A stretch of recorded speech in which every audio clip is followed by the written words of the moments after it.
satu pelapor ini Inisial dulu ya? Inisialnya L ya. Nanti L itu siapa akan disampaikan Mas Roy. Ini disetujui oleh dua prinsipal. Jadi Mas Roy Suryo, noto di pojok, ada KRMT di depannya, kemudian ada Tifauzia Tiasum atau Dr. Tifa. Nah, barangkali mewakili Dr. Tifa dari TPDT, tim pembela Dr. Tifa. Silakan Mas Rifai. Terima kasih rekan-rekan sekalian bahwa kami dari kuasa hukum TPDT akan membuat laporan polisi terkait dengan salah satu dari pihak Temul yang memberikan keterangan palsu terkait di hadapan penyidik bahwa dia juga sebagai korban. Dalam hal ini dia melakukan terkait dengan pasal 28 ayat 2. Padahal bahwa itu dia tidak masuk dalam korban. Itu sangat merugikan klien kami, makanya kami akan mengajukan itu ke Polda. Mungkin demikian. Assalamualaikum warahmatullahi wabarakatuh. Waalaikumsalam warahmatullahi wabarakatuh. Nah, tibalah kita pada saat yang berbahagia dengan selamat sentosa mengantarkan Mas Roy untuk menyampaikan apapun yang ingin dia sampaikan. Silakan Mas Roy. Baik. Assalamualaikum warahmatullahi wabarakatuh. Waalaikumsalam. Ya. On behalf of Dr. Tifa, I will proceed this. Ya, atas nama Dr. Tifa juga, ya. Tadi sebelum kita mulai press conference, kami juga sudah berkomunikasi langsung dengan Dr. Tifa dan kita speakerphone. Jadi saya menyampaikan ini atas nama kami berdua ya, selaku prinsipal saya Roy Suryo dan Dr. Tifa, bahwa nanti pada saatnya kita akan mengajukan juga pelaporan terhadap saudara L. Nah, L itu siapa? Bukan lampir ya, lain. Lampir lain lagi lampir ya. Tapi L itu ada sebenarnya. Nah, tapi sebelumnya saya ingin mengupdate dulu, izin Mas Refli dan teman-teman semua, bahwa ada perkembangan sangat menarik. Ya. Termul sekarang lagi gundah dan saat ini Termul lagi kabarnya lagi berkumpul untuk nonton live kabarnya. Ya, mereka berharap turunnya Godot, ya gitu, menunggu Godot. Godot itu adalah sandiwara yang sangat terkenal, gitu, ya gitu, yang nggak akan turun. Yaitu mereka nunggu Godot yang namanya P21. Sampai kabarnya, ini berseliweran kabarnya, karena ada Termul yang diwawancara, Termul tapi lawyer yang nggak resmi. Kalau yang resmi itu atau lawyer yang tadi yang ada salah satunya namanya Mas Rifai, kemudian Firmanto, kemudian Yakub, itu yang resmi. Yang nggak resmi itu banyak, bising tapi mereka itu ya. Itu lagi memperbincangkan katanya yang namanya Jokowi itu marah, sampai gebrak meja katanya. Tapi di sisi yang lain ada yang bilang, rupanya mereka itu nggak kompak. Ada yang bilang jangan dibilang gebrak meja. Kan Jokowi itu kan halus, orang Solo kan halus gitu ya. Jadi gebraknya cuma gini. Nah, itu nggak gebrak ya. Mereka lagi ribut, silakan ribut. Ya. Tapi yang menarik adalah dalam perbincangan itu dikatakan bahwa ternyata sudah pernah ada janji. Nah ini pertanyaan ke masyarakat. Katanya penyidik itu berjanji kasus ini akan selesai dalam 3 atau 4 bulan. Gimana bisa penyidik itu memberikan janji ya sesuatu yang nggak pasti? Ini namanya kasus menyangkut nasib orang, kok kemudian ada janji. Bahkan ada kemudian kemarin pengumuman dari Pak Kombes Budi ya. Saya selalu mengatakan Budi ya, karena di tengah-tengah nama B-nya ada ini loh ya, ini fakta ini Budi ya, jadi bukan Budi, Budi. Katanya surprise, ini penegakan hukum atau door prize acara ulang tahun ya, ini tuh nasib orang dan negara gitu loh. Anda itu aparat hukum gitu loh, kenapa kok malah bilang surprise gitu ya? Nggak bisa disurprise kan. Kalau surprise namanya bukan surprise. Kemudian mereka ada yang bilang kalau P21 nya sebenarnya sudah terbit kok, tapi kita tunggu deh nanti setelah Idul Adha. Idul Adha kapan? 1447 Hijriah sekarang, mungkin Idul Adha 1600 Hijriah yang akan datang ya, itu 200 tahun lagi mungkin baru dulu. Jadi nggak jelas mereka, dan mereka mengatakan ini nggak boleh ya kayak gini tuh. Ini pelajaran yang sangat tidak bagus untuk masyarakat. Ya, saya sendiri menilai ini sangat nggak bagus, dibikin main-main. Masa penegakan hukum dibikin surprise gitu ya. Nah, dan kalau kita bandingkan, ini sudah dihitung sama sahabat kita, salah satu lawyer kita, Mas Gafur, ya. Kasus yang sangat ramai terkenal waktu itu apa? Nah, yaitu Ferdi Sambo. Ferdi Sambo. Ferdi Sambo itu ya, dari mulai LP itu dibuat itu tanggal 8 Juli 2022. Kemudian ketika terjadi P21 itu tanggal 28 September 2022. Total waktunya untuk sebuah kasus yang sangat heboh kayak gitu adalah 72 hari. Itu tuh kasus Ferdi Sambo. Orang mengatakan dia Mas karena itu kejahatan kemanusiaan. Ini lebih kemanusiaan lagi di kejahatan yang sekarang. Ya banyak sekali orang yang tersandera, kemudian digantung nasibnya kayak saya, Dr. Tifa, kemudian di sisi yang lain ada Mas Rostaf Effendi, Pak Rizal Madila, Bu Kurnia, itu kami disandera, bahkan yang klaster yang lain yang digantung juga statusnya masih terlapor, tapi katanya diancam juga bisa jadi naik tersangka loh, katanya yang itu Pak Abraham Sama, Michael Sinaga, kemudian Ian, dan kemudian juga satu lagi salah seorang YouTuber. Padahal ada lagi kasus yang lebih heboh juga, namanya satunya Bang Aldo, ya. Kasus kopi cyanida itu juga nggak kalah heboh. Lihat P21-nya berapa hari? LP dibuat itu 6 Januari 2016, kemudian P21-nya 25 Mei 2016. Artinya ada 141 hari. Nah, kasus ini, kasus yang sudah dilaporkan tanggal 30 April 2025 itu, status P21-nya malah dibikin, kata salah seorang lawyer yang gak ada hubungannya juga, yang inisialnya L juga, tapi kalau ini L-nya Lampir namanya, Mak Lampir itu ya. Itu katanya tebak-tebak buah manggis. Ngomong seenaknya sendiri tebak-tebak buah manggis. Ya. Sampai hari ini, sampai dengan tanggal 30 Mei 2026, ini sudah 396 hari. Artinya sudah 1 tahun lebih 30 hari ini semenjak LP itu dibuat. Apa nggak luar biasa ini? Sebuah LP yang digantung sangat panjang ya, kemudian P21-nya nggak turun-turun sampai dibuat sayembara. Padahal saya minggu yang lalu, mohon izin teman-teman sekalian yang juga hadir di sini, saya pamit karena waktu itu kami ke ITB dan ke IPB karena sekaligus membawa satu temuan dari Pak Dr. Bonatua ini yang namanya ijazah Jokowi itu tidak ada. Gimana bisa P21 kalau ijazahnya nggak ada? Bingung mereka, mau 709 bukti, 120 sekian saksi, 20 sekian ahli. Lah kalau ijazah utama sendiri, alat bukti utamanya nggak ada gimana? Ya, nggak ada. Menurut hasil penelitian dari Pak Dr. Bonatua, yang ini sudah berdasarkan 248 peraturan hukum yang ada. Dan yang lebih konyol lagi, tadi Pak Refli mengatakan, juga Pak Didi juga mengatakan, ini yang saya jawab dengan tegas juga ya hari-hari ini, bahwa kita tahu semua, orang yang mengunggah pertama kali adalah namanya Dian Sandi Utama. Itu tanggal 1 April 2020. Sekarang ini jahat banget. Mulai ada fitnah, saya katakan fitnah baru. Jadi, saya memang pernah punya akun Twitter namanya @krmtroysuryo2. Akun itu sekarang dalam posisi memang masih disita pihak aparat semenjak kasus Stupa. Dan saya tidak lagi punya kuasa atau tidak lagi punya akses terhadap akun itu. Itu penting banget. Jadi semenjak peristiwa itu, saya tidak lagi punya akses terhadap itu. Ya. Dan menariknya, tiba-tiba ada Termul melontarkan screenshot rekayasa palsu. Teman-teman ingat, pada kasus Habib Rizik dan Firza waktu itu ada juga rekayasa serupa. Jadi ada screenshot yang itu seolah-olah mereka, padahal tidak sama sekali. Lucunya, screenshot itu seolah-olah dibuat tahun 2020. Nah ini kita ketawa, teman-teman tolong digunakan akal pikiran kita.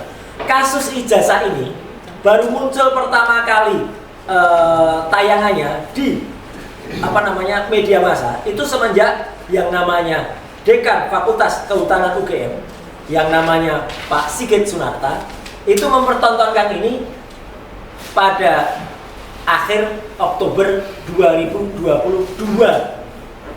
Jadi itulah dia muncul pertama kali 2022 Oktober dan tampilannya adalah seperti ini.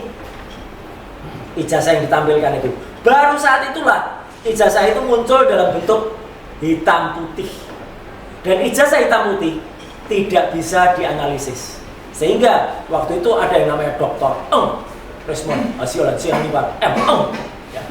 Harus gitu ngomongnya, ya, pakai angkung gitu, ya. Itu karena ijazah yang diposting oleh Dian Sandi adalah ijazah yang berwarna. Jadi ini penampakan pertama pada tanggal 24 Oktober 2022. Baru kemudian Dian Sandi menampilkan yang berwarna. Inilah yang namanya causa prima. Pertama kali muncul itu ya di Twitternya Dian Sandi. Kok tiba-tiba sekarang ada fitnah yang kemudian membuat Roy Suryo sudah posting 2020. Maaf ya kalau saya pinjam istilahnya Rocky Gerung picik gitu. Kalau mau bikin ya mungkin harusnya tanggal 2022 juga gitu loh. Jadi biar make sense. Dibikin 2020. Jadi konyol banget. Bahkan yang lebih konyol lagi, ini ada Mak L. Kalau tadi ini ada Mak Lampir ini. Yang itu mengatakan bahwa katanya saya sudah diperiksa tim cyber Polda Metro Jaya dengan akun ini. Bohong. Sekali lagi, orang ini berbohong. Mak Lampir ini berbohong. Nggak pernah ada yang namanya saya diperiksa Polda Metro Jaya dalam kasus akun Twitter mengunggah ijazah Jokowi. Ya, itu poinnya.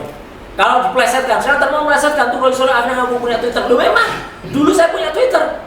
Semenjak disita Polda Metro Jaya juga pada kasus Tupan, ya, itu sudah beberapa tahun yang lalu. Saya nggak punya akses lagi.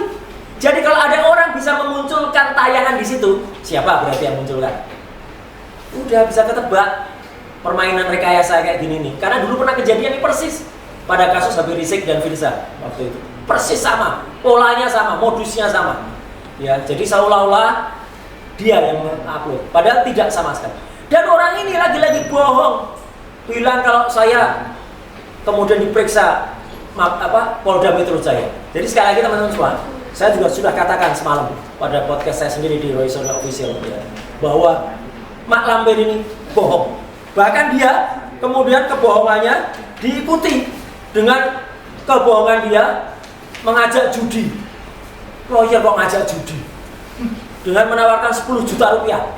Nah, satu lagi orang yang ngajak judi adalah inisial L yang laki-laki, namanya Lee Cumanan. Ya, catat itu. Ya, jadi itu yang mau kita laporkan. Inisial L itu adalah Lee Cumanan. 2 L ini, ya, bukan Dua Lipa, tapi 2 L ini, ya, gitu. Jadi L 1 Lampir, satunya. Ini jelas, ini melanggar. Ini kata Pak Ugro melanggar sudah 426, 427 kalau menawarkan judi ini. Itu jelas. Tapi kita maklum lah ya. Dia ternyata lawyernya siapa tuh? Baca aja tuh. Siapakah Mak ini pembela? Nah ini loh. Kalau tulisannya nggak jelas, gambarnya ini orangnya. Ya, udah jelas ya. Ini juga masih ngomong aja. Roy Suryo harus segera P21. Udah nggak punya hak juga, satu bukan kuasa hukum, nggak punya legal standing, basnya dibekukan, sekarang terpidana. Wah, komplit statusnya sudah. Ya, jadi itu teman-teman semua yang ingin saya tambahkan. Artinya apa yang terjadi sekarang itu adalah P21-nya kita insya Allah waktu itu beberapa hari yang lalu di tayangan bersuara baik Pak Refli Harun, Pak Kosinuddin, juga Pak Ugro Seno mengatakan kalau demi hukum, ya, tidak mungkin terbit P21, bahkan harus terbit SP3. Bukan kami yang minta SP3, tetapi secara hukum atau demi hukum itu harus keluar. Apalagi dengan ijazah yang tidak pernah jelas statusnya. Ijazah itu katanya sudah ditunjukkan ke kami, bahkan si Mak Lampir tadi katanya bisa memegang ijazah dengan mengetes embus.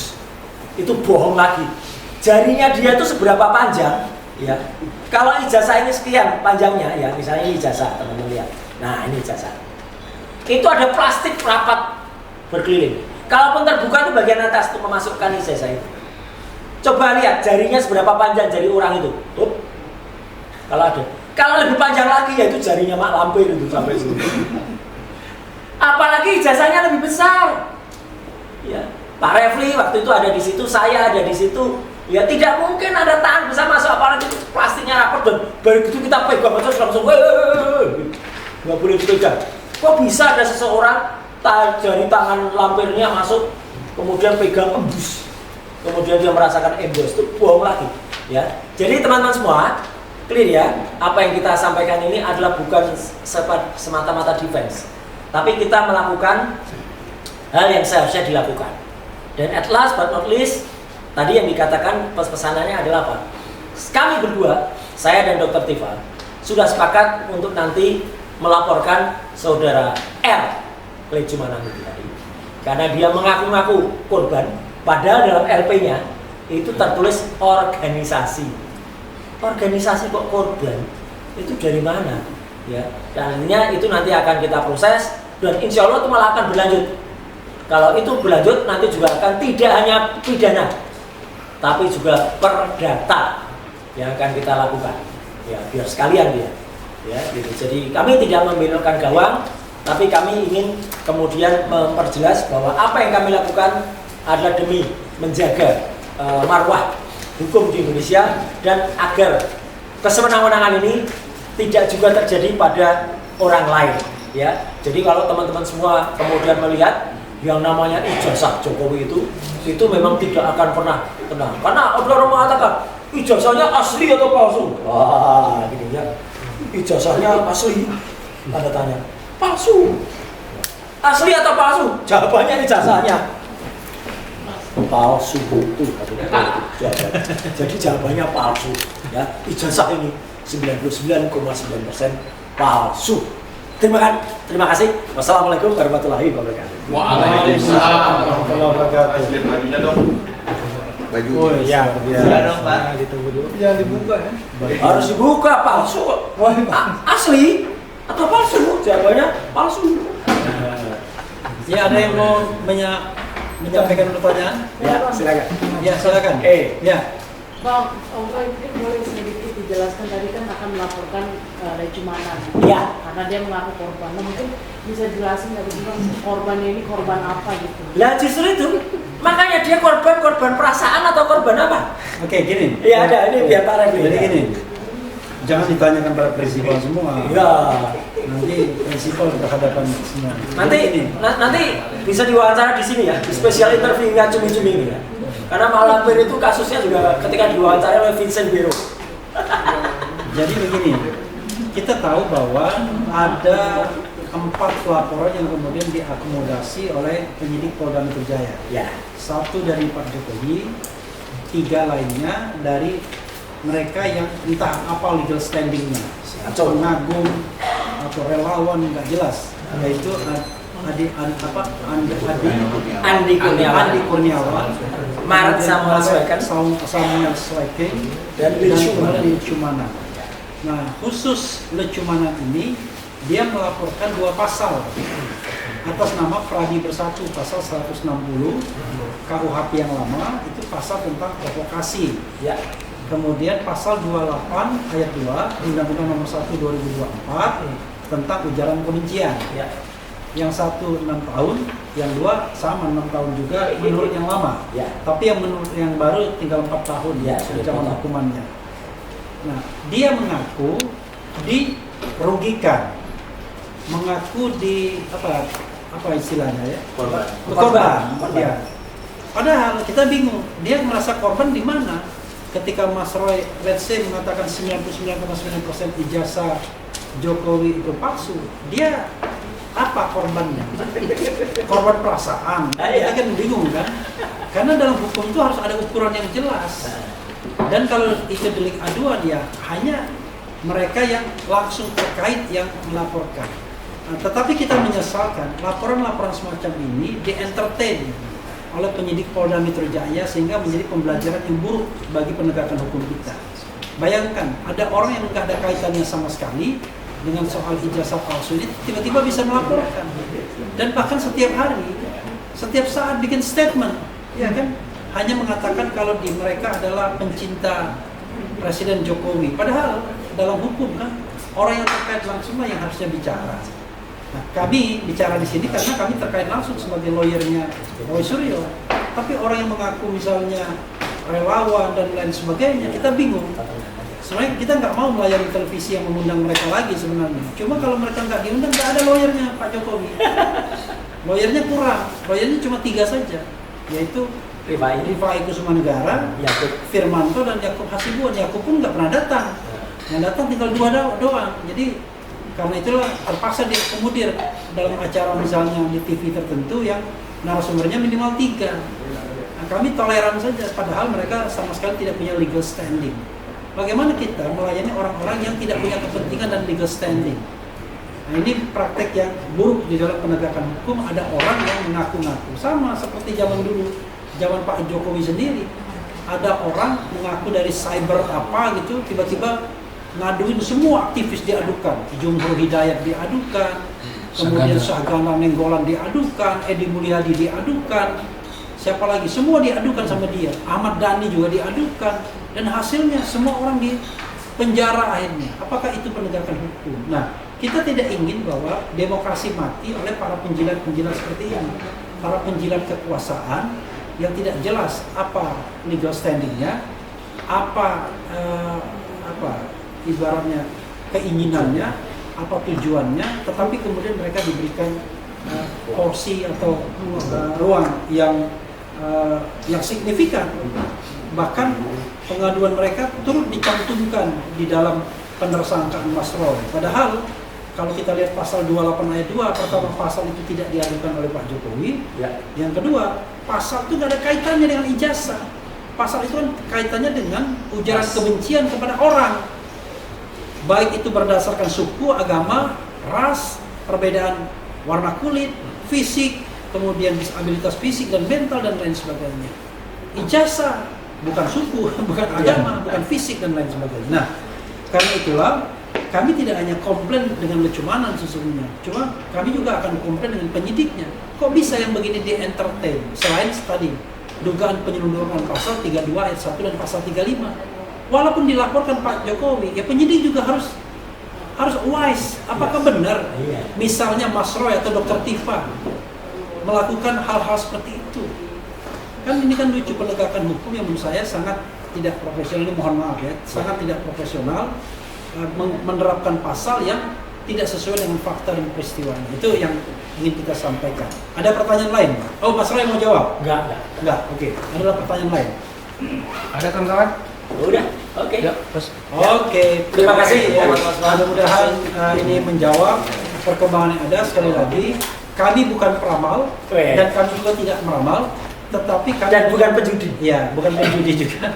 Kami menyampaikan sikap kami berdasarkan analisis hukum yang ada, baik secara formil dan material, dengan mengutip pendapat-pendapat ahli dan juga orang yang experience seperti Pak Ugroseno, bahwa seharusnya kasus ini tidak P21 dan seharusnya kasus ini dihentikan, dikembalikan surat perintah dimulainya penyidikan, dan kemudian game is over. Tetapi untuk pembuktian ijazah palsu tetap harus ditindaklanjuti di berbagai forum yang ada. Salah satunya adalah pelaporan oleh tim pemburu ijazah palsu yang dikomandani oleh Rizal Fadila, Rustam Effendi, dan kemudian si Purwanto Heru Purwanto dari UI Watch, dan itu signifikan bisa membuktikan apakah ijazah itu asli atau palsu karena langsung ke jantung persoalan. Kalau ini apalagi ada 3 orang yang dilaporkan ya.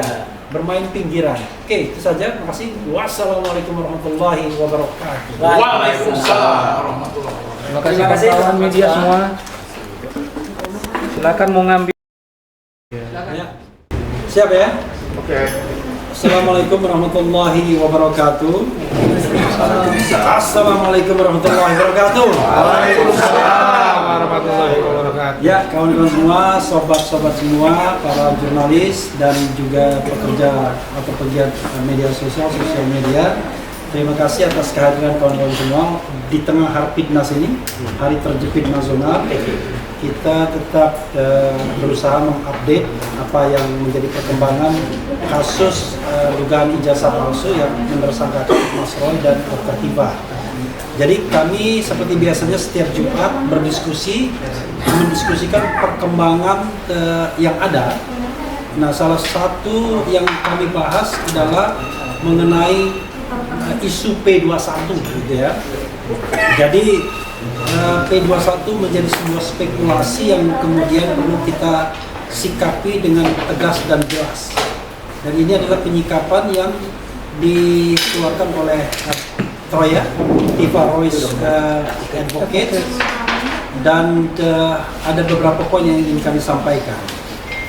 Jadi kawan-kawan semua, secara umum kami mengatakan bahwa kasus ini tidak layak ditindaklanjuti dengan P21. Karena itu kami melihat dengan nalar hukum yang baik seluruhnya, kami melihat kasus ini sudah selayaknya dihentikan. Kenapa begitu?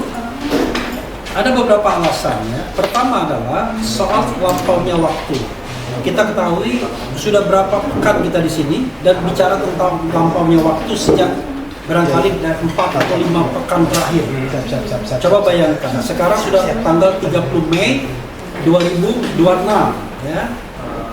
30 Mei 2026 dan kita masih bicara tentang lampaunya waktu. Kita tahu bahwa pertama kali kasus ini dilimpahkan ke pengadilan itu pada tanggal 13 Januari 2026 dan pada hari ke-13 sudah dikembalikan oleh penyidik atau oleh jaksa peneliti Kejaksaan Tinggi DKI, artinya pada tanggal 26 Januari.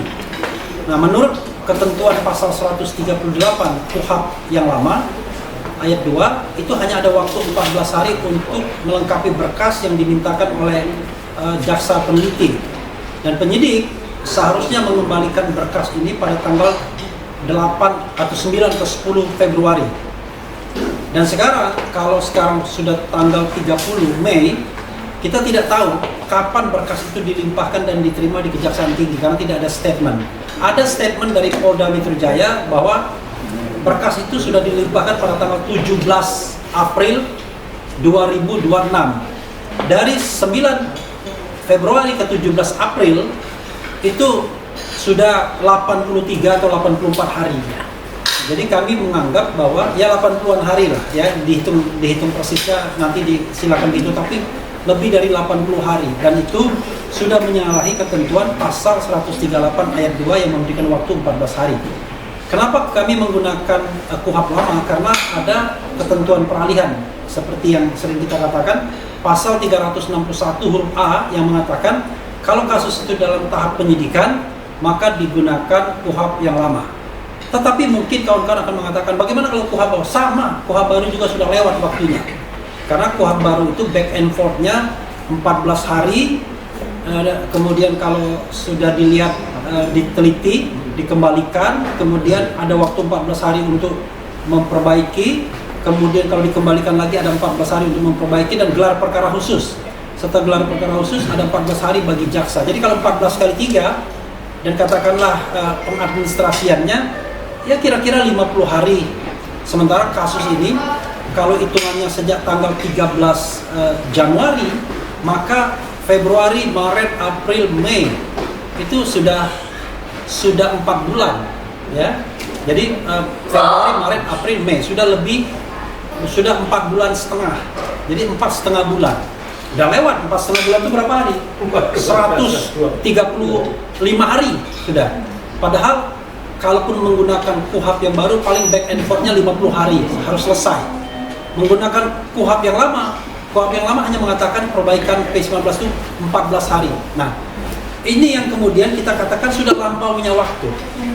Di antara kita juga ada informasi yang kemudian berkembang bahwa ada sprindik baru katanya. Sprindik baru pada tanggal 30 Maret 2026. Kawan-kawan semua, kalau seandainya sprindik baru itu atau surat perintah penyidikan yang baru itu mau dijadikan patokan, maka sprindik yang lama berarti gugur kan? Jadi ada 3 sprindik yang sudah dibuat. Sprindik tanggal 14 Juli, sprindik tanggal 15 Januari, dan sprindik tanggal 30 Maret. Kalau sprindik terakhir yang menjadi patokan, maka ada yang berpendapat, termasuk kami juga berpendapat, ya sudah, kalau mau menggunakan sprindik baru, memang waktu belum terlampaui, tetapi penersangkaan terhadap Mas Roy dan Dr. Tifa gugur, batal, karena didasarkan pada sprindik 14 Juli 2025. Karena itu tinggal pilih, kalau lampaunya waktu juga kasus ini tidak layak ditindaklanjuti, kalau menggunakan sprindik baru sebagai patokan, maka surat penetapan sebagai tersangka gugur dengan sendirinya. Itu sikap kami. Nah kemudian yang kedua yang ingin kami sampaikan juga adalah nanti diperdalam ini. Begini kawan-kawan sekalian, ini saya tidak dimengerti argumentasi ini, ya, bahwa yang diadukan ini adalah delik aduan. Jadi laporan Jokowi terutama adalah delik aduan, walaupun kemudian disisipi pasal-pasal yang bukan delik aduan itu soal lain, tapi core bisnisnya adalah delik aduan. Nah, delik aduan itu ketika terjadi restoratif justice, maka menghendaki adanya pencabutan laporan. Oke? Kalau pencabutan laporan itu dilakukan dan memang sudah dilakukan karena sudah ada restoratif justice terhadap Egy Sujana, Damai Hari Lubis dan Rismond Syarifah, maka sesungguhnya gugur secara keseluruhan kasus tersebut karena berada di LP laporan yang sama, administrasi yang sama. Ingat, yang dicabut itu laporannya, bukan orangnya, sebagaimana dikatakan Pak Ugrosena. Nah, cuma ini yang nggak dipahami oleh pihak sana, yang mengatakan bahwa yang namanya pidana individual responsibility. Memang iya, individual responsibility, tetapi kita harus membedakan antara administrasi dan substansi. Administrasinya satu, substansinya beda-beda. Ketika administrasinya satu dan kemudian dicabut laporannya, maka tercabut semua laporan yang cuma satu itu. Paham ya? Kira-kira begitu. Bukan kira-kira begitu, begitulah. Kalau kira-kira nanti kira-kira lagi ya. Nah, kemudian yang ketiga adalah kita tidak tahu persis sebenarnya berkas ini ada di mana. Apakah sudah benar di Kejaksaan Tinggi DKI? Apakah masih di kepolisian? Apakah back and forth secara diam-diam bolak-balik? Kita nggak tahu. Tapi kalau asumsinya memang benar-benar di kejaksaan, maka kami mengimbau, ya, meminta agar kasus ini dihentikan saja. SPDP-nya dikembalikan. SPDP itu surat perintah dimulainya penyidikan. Dikembalikan. Karena sudah tidak layak lagi baik secara formil maupun secara material yang akan kami sampaikan berikut ini. Jadi kami mengimbau karena ada ketidakjelasan dan ketidakjelasan itu mengandung ketidakpastian hukum. Ketidakpastian hukum itu berpotensi melanggar hak asasi manusia tersangka Mas Roy. Ya. Bayangkan Mas Roy ini terombang-ambingnya lama sekali. Cuma untuk menghibur diri, Mas Roy sering bercanda. Padahal sesungguhnya ketidakpastian ini menyebabkan banyak pekerjaan yang tidak bisa dilakukan secara normal. Dr. Tifa juga begitu. Dr. Tifa sekarang sedang menghadapi ujian disertasi doktoral dia di Fakultas Kedokteran UI. Juga terganggu dengan ketidakpastian ini. Karena itu kami meminta, ya, mendesak Kejaksaan Tinggi agar kemudian menghentikan ini dan mengembalikan SPDP surat perintah dimulainya penyidikan kepada penyidik Polda Metro. Kalau mau ditindaklanjuti lagi, ya silakan bikin laporan baru Pak Jokowi. Karena proses yang sudah dilakukan ini tidak memadai, tidak adequate, baik secara formil maupun secara material. Secara formil, kita sudah katakan tadi ada lampaunya waktu, ada sprindik baru 30 Maret yang mengakibatkan harusnya kalau dijadikan patokan tersangka ini gugur. Sebelumnya bahkan kita menganggap ada pelanggaran terhadap Undang-Undang Perlindungan Saksi dan Korban. Tapi secara material, kita ketahui bahwa 6 pasal yang disangkakan itu semua tidak relevan. Mulai dari pasal yang terberat, pasal 35, mengedit dokumen seolah-olah yang tidak otentik menjadi otentik. Itu bullshit, ya kan? Bagaimana mungkin Mas Roy dikatakan membuat dokumen Pak Jokowi jadi otentik? Padahal dia mengatakan 99,9% palsu. Jadi sangat tidak beralasan menggunakan pasal 35 Undang-Undang ITE, Undang-Undang nomor 11 tahun 2008, Undang-Undang ITE yang pertama kali.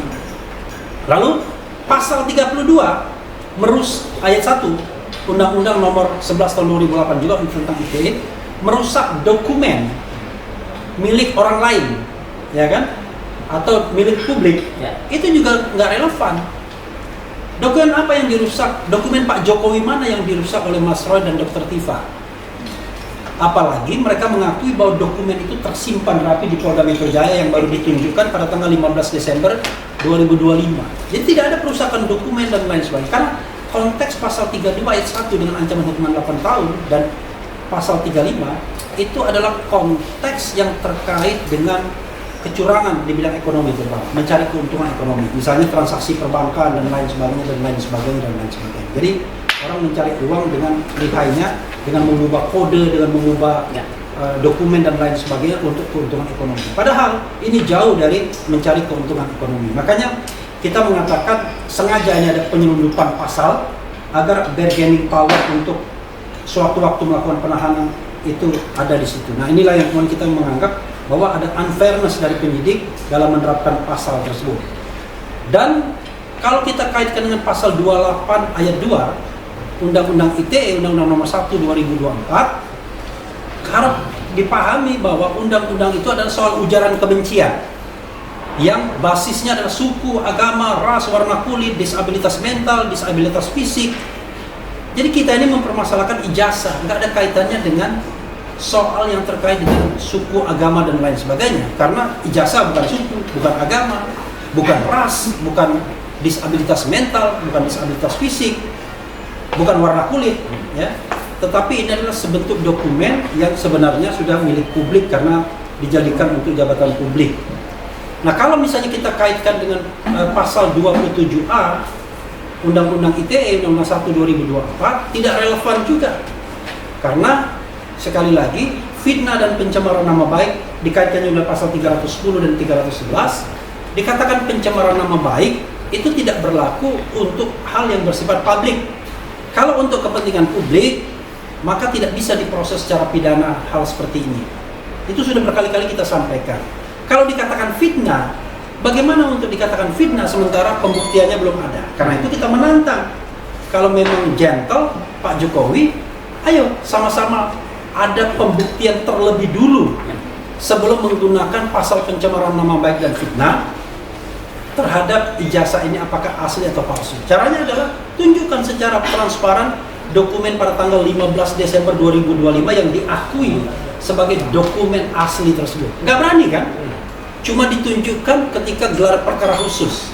Lalu dititipkan ke Polda Metro Jaya. Padahal menurut sependek pemahaman kami nanti dia akan ditambahkan ya ahli pidana.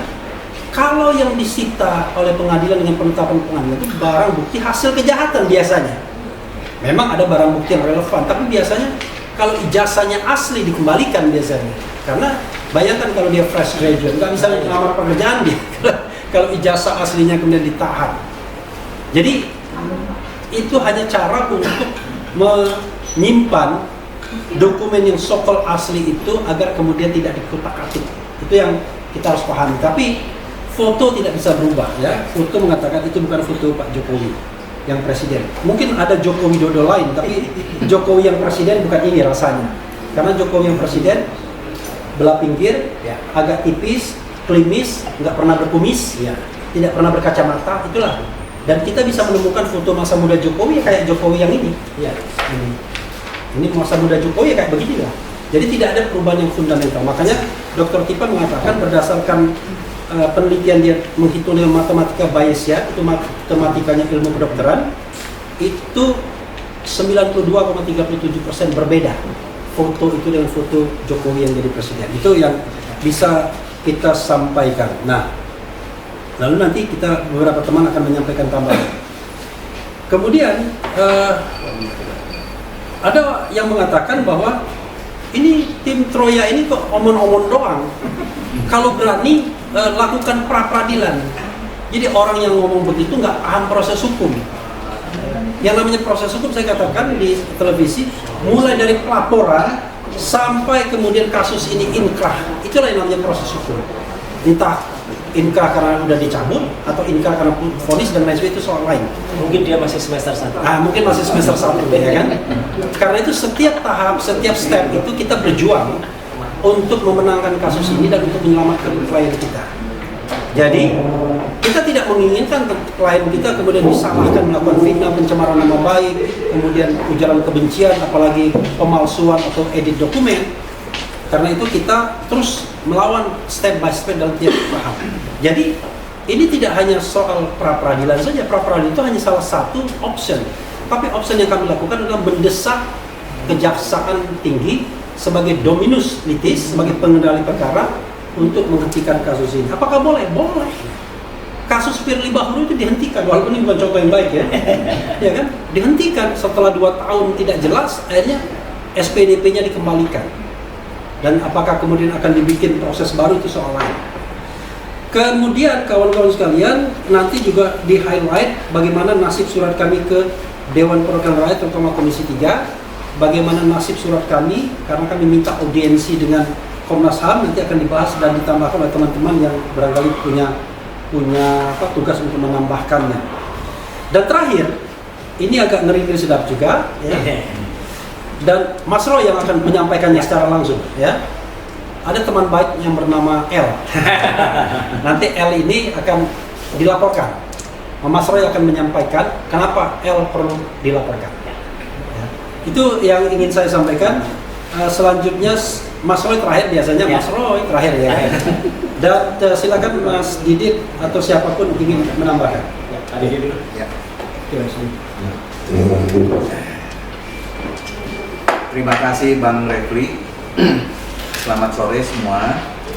Jadi saya melengkapi ya apa yang disampaikan oleh Bang Refli Harun.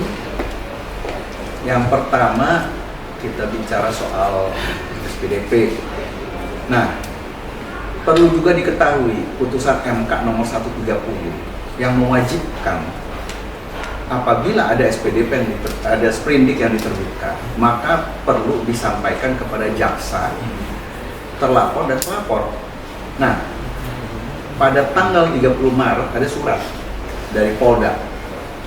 Nah, pelapor kita nggak tahu, terlapor yang sebagian sudah menjadi tersangka dapat suratnya. Tapi masalahnya yang tanggal 15 Januari tidak ada. Jadi kita tidak tahu nih sebenarnya bentuknya kayak apa. Dan ini merupakan satu pelanggaran putusan MK. Nah, pelanggaran terhadap putusan MK seharusnya ditenggarai sebagai suatu pelanggaran hukum. Karena putusan MK adalah sumber hukum ya. Sama kedudukannya dengan undang-undang. Itu yang pertama. Yang kedua, kita tadi bicara soal penerapan pasal. Pasal-pasal ini amburadul sebenarnya. Tadi Bang Refli bilang itu 310 dan 27A. Itu kan nggak bisa, karena untuk kepentingan publik sudah ada putusan MK dan sudah ada ayat 3-nya. Pasal 310 dan 433 ya KUHP baru. Betul, untuk kepentingan publik karena sudah dinyatakan sebagai dokumen publik. Nah, oleh KIP ya, KIP menyatakan itu adalah dokumen publik. Nah, masalahnya ini perlu digarisbawahi. Kalau sekarang ini yang dimasalahkan sebenarnya yang dilakukan penelitian dokumen yang mana? Ini sebenarnya ini agak lucu.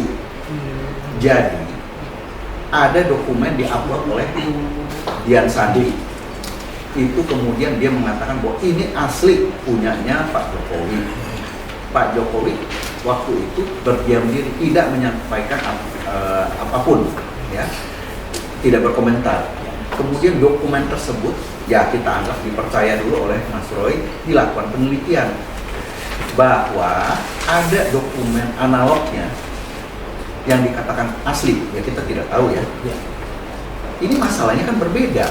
Kalau ternyata dokumen itu berbeda dengan yang diupload oleh Dian Sandi, Mas Roy nggak bisa dikenakan fitnah karena patokannya adalah yang diteliti adalah dokumen yang diupload oleh Dian Sandi. Nah ini yang sebenarnya mestinya dipahami. Saya juga udah bilang sama penyidik waktu itu, nggak bisa dong kalau apalagi Dian Sandi tidak ditarik sebagai pihak di sini. Apakah itu menjadi tersangka juga, ya? Nah, karena apa? Dia yang mengupload, itu dokumennya siapa itu, ya kan? Nah, kalau ternyata itu bukan dokumen yang sesuai dengan Polda, berarti dia melakukan apa?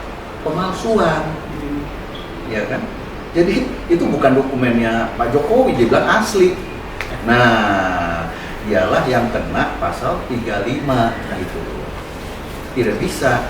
Jadi, nah, yang ketiga, saya menggarisbawahi juga kembali saya ulang lagi, penerapan pasal 310 atau 27A ini adalah melanggar azas. Azas hukum itu nggak boleh dilanggar. Azasnya apa? Lex specialis derogat legi generali. Jadi yang namanya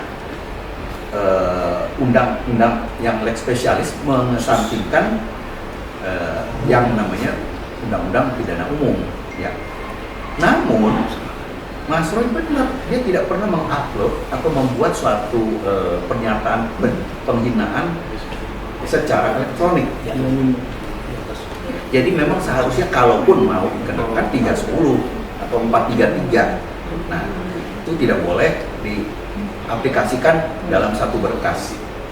Kemudian lagi 310 dan 311 kembali saya ulang, nggak boleh sebenarnya itu dipadankan, karena 310 sekedar pencemaran nama baik, berarti Mas Roy nggak bohong, benar. Tapi Mas Roy nggak boleh ngomong begitu. Apakah boleh apa enggak nanti ya. Tapi kalau 311 itu ada fitnah. Jadi sebenarnya ini dokumennya asli atau palsu. Kalau 310 berarti dokumennya palsu. Tapi Mas Roy nggak boleh ngomong. Tapi kalau 311 itu fitnah. Dokumennya memang asli. Mas Roy fitnah ini, ya kan?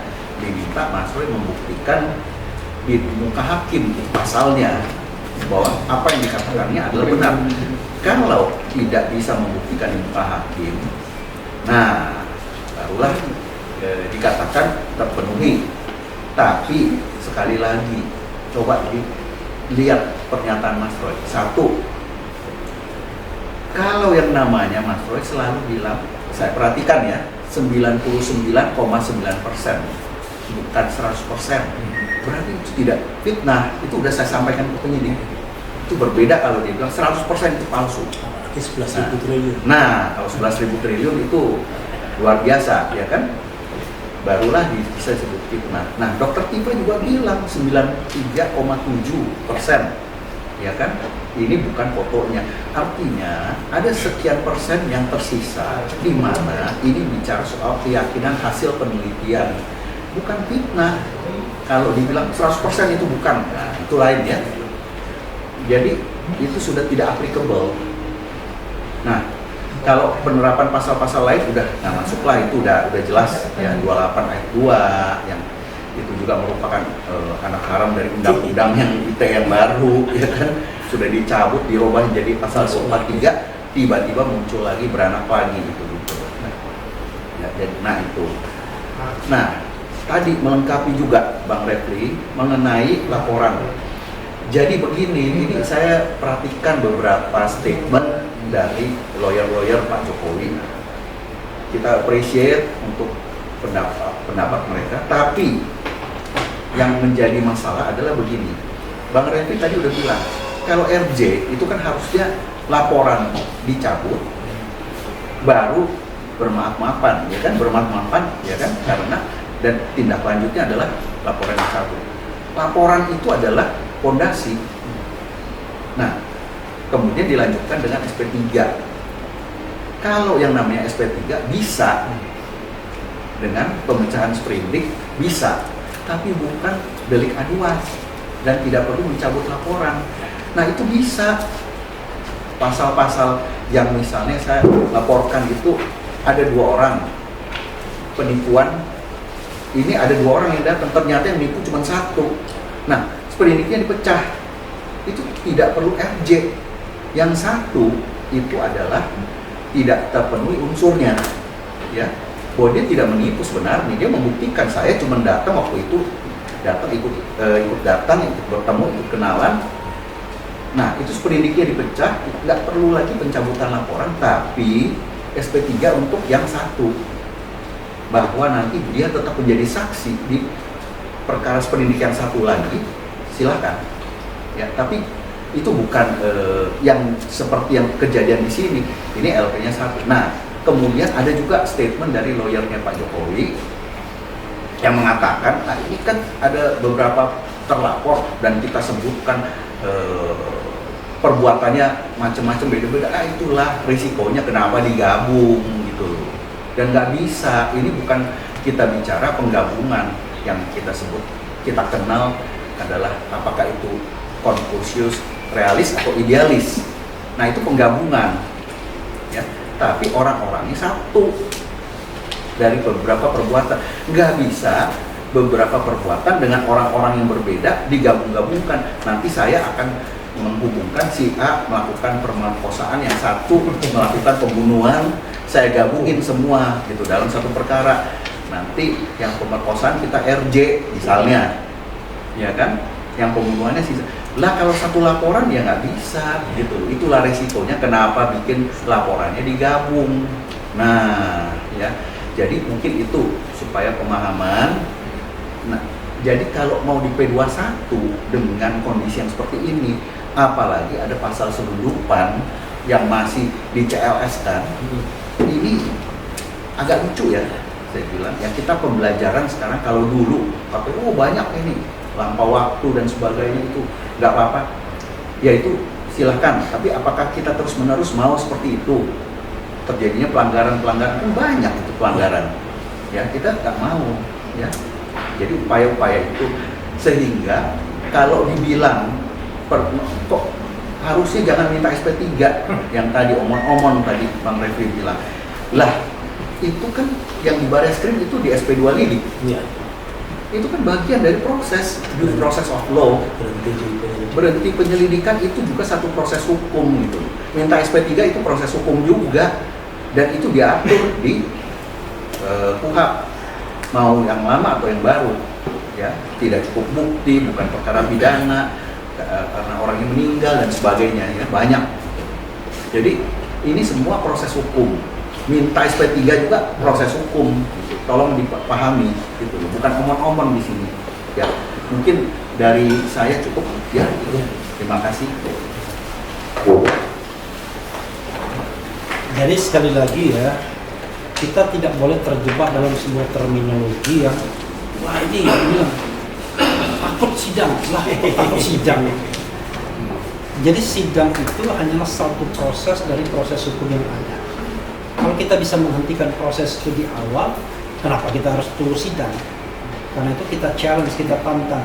Kalau Anda yang anggap benar proses ini, maka go ahead. Tapi kami mengatakan ini tidak benar, karena itu kami minta dihentikan. Dan kami mengatakan tidak benar itu baik secara formil maupun material. Dan itu alasannya banyak sekali. Bayangkan tadi. Sudah berapa pekan kita di sini mengatakan lampaunya waktu, ya. Silakan Saudara Ramdan mungkin mengupdate soal surat ke DPR. Silakan. Terima kasih rekan Rafli dan rekan yang lainnya, Mas Roy, Principal. Ini kita walaupun di hari libur menyempatkan mengirimkan surat kembali kepada DPR setelah tanggal 20 Januari belum ada balasan, kemudian 29 April kita kirim yang kedua juga tidak ada balasan. Tanggal 26 Mei sudah kita kirimkan juga ke Komisi 3 kembali lagi. Kita belum dapat respon. Tentu saja kita terus-menerus untuk kemudian menyuarakan bahwa ini kita bicara tentang hak asasi manusia yang ternyata lebih enak untuk dibicarakan, jadi bahan diskusi ketimbang diaktualisasikan. Sehingga kemudian kita tetap berharap bahwa wakil rakyat atau representasi kita di parlemen ini memperhatikan potensi terjadi pelanggaran hak asasi manusia terhadap Mas Roy Suryo maupun kemudian Dr. Tifa, di mana tadi sudah disampaikan oleh rekan Refli bahwa tenggat waktu atau due process of law itu bagian yang sama melekat pada dirinya terkait penegakan hukum. Tidak hanya tujuan itu kemudian menghalalkan atau menegasikan cara due processnya. Dan ini tentu saja kami sampaikan secara terbuka melalui forum hari ini bahwa Komisi 3 kami menunggu surat balasan yang pasti bukan surat balasannya Mas Roy, tetapi juga pada respon positif terhadap apa yang kami sampaikan. Mungkin itu yang bisa disampaikan Mas Refli, rekan Refli, dan tentu saja catatan kecil lainnya adalah bahwa ya jangan menunggu nanti pemilu 2029 baru kemudian kami dipanggil, tapi inilah momentumnya untuk kemudian menjadi wakil rakyat. Demikian, Oke. Ya, Ramdan ini bisa ngomong demikian karena dia mantan sekjen partai. Ya, kita mungkin bisa minta Pak Yasena bicara mengenai surat kita ke Komnas HAM, bagaimana nasibnya. Silakan Pak Yasena. Oh, Pak Yasena lagi keluar dulu. Mungkin Ada Pak Komnas bukan. ya surat bukan surat yang Komnas ke HAM. Komnas HAM dulu. Ya, bagaimana nasibnya? Silakan. Mau nyampaikan? Hah? Oke. Jadi kita nanti Pak Yasena ya. Jadi oke nih, Pak Yasena mungkin bisa menambahkan bagaimana nasib kita, surat kita ke Komnas HAM itu, ya dari itu bisa ditambahkan. Komnas HAM. Jangan CLS dulu. Oh, CLS kan belum ada perkembangan. Ya, terima kasih. Jadi untuk terkait dengan masalah surat kita yang ke Komnas HAM, kita akan segera menindaklanjuti untuk kita menanyakan langsung ya ke sana sampai di mana ya, karena ini menyangkut masalah nasib orang ya yang tidak jelas, yang seolah-olah dipimpong gitu ya. Nah, ini tugasnya Komisi Nasional Hak Asasi Manusia ya, harus betul-betul berpihak di posisi hak asasi manusia. Ya, nanti kita akan tindak lanjuti segera untuk ke depan suratnya. Kalau memang tidak ditanggapi, kita bersurat dan kita akan datangi ke sana. Saya rasa mungkin. Mantap. Terima kasih. Oke. Ya, Saudara Rifai mungkin Pak Rifai. Ngomong Rifai ya? Iya. Oh, Rifai ini. Sama Pak. Sama. Saya udah siap mau nyolot aja. Ini Rifai TPDT. Masuk Ya. sini. Jadi rencana pelaporan terhadap